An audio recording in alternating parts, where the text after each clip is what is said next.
I wanted to spend just a few moments with you and give you a brief introduction and just to point out something with regards to power statements. So we're going to turn to the board here and just talk to the board. So power statements, we know that power statements are an effective way for candidates to be able to very quickly and precisely explain their experiences in a way that is impactful to a manager. And the most impactful part of a power statement is the result, the end point. So what I want to have you think about here is we have three components, three parts of a power statement. Number one, we have the identification of a skill, which is the I am, I have, and I can. That's this section. Number two, we have an example that highlights the skill. Number three is that we have a result, something that actually resulted, actually came about because of our actions in this example. So there are three basic components of a power statement: a skill, an example, and a result. Now what I would like you to just think about for a moment is this is a format that we're all very comfortable with and very used to from our early childhood.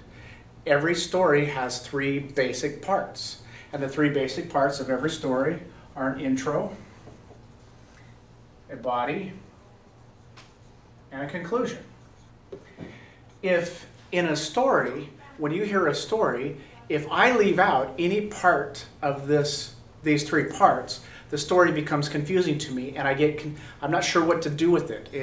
It doesn't make sense. If I leave out a result, I get frustrated. If I leave out the introduction, I get confused of what's going on.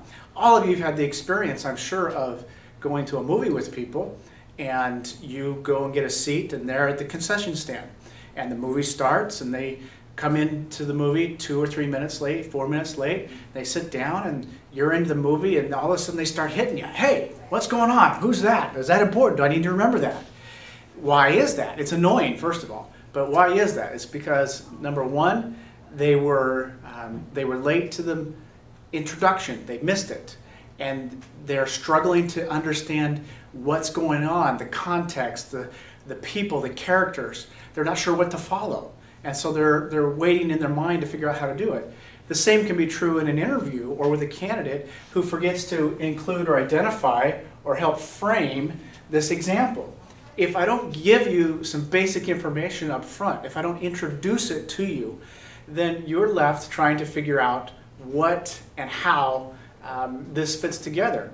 And you're spending more time as the interviewer trying to understand my context and my story and not listening to what? The result. Because the result, or the conclusion, is the most important part of this factor for a company, for a hiring manager.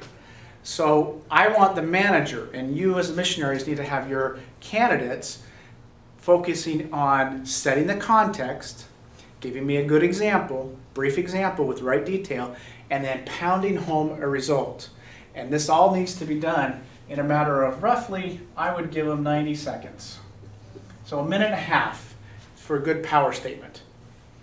And there's one last part of this I want to show you. I'm going to graph it for you, and that'll be just momentarily.